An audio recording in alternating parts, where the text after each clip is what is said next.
As modern Christians, we're not necessarily used to announcing the kingdom, the reign of God. It just doesn't come naturally to us. We're not very practiced at it.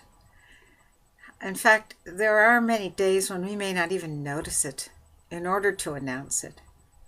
So we might here take a page from some of the old church leaders who developed practices starting in the Middle Ages and then even practiced today in other parts of the church.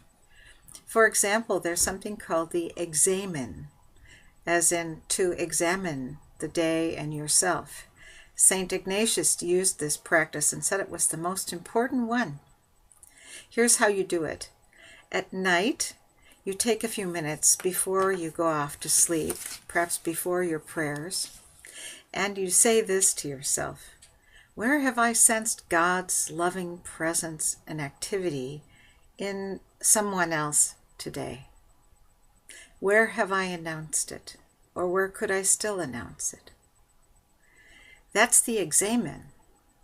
Now, there are, in fact, additions to that practice.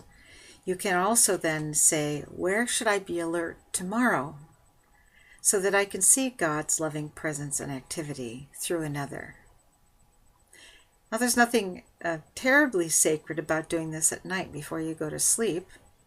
You can do it in the morning when you wake up. Whichever you choose to do, it's an important practice because unless we're alert to God's presence and activity, we might miss it. So, Examen at night or in the morning can help you concentrate on, be alert to God's presence and activity as you go through your day. And reflecting back, more than likely you'll begin to notice it. I suppose that's why it was the most important practice to St. Ignatius. Why? Well, perhaps you'd announce God's presence and activity to others, but even if you only did it at night alone, you'd be announcing it to yourself, and that's something.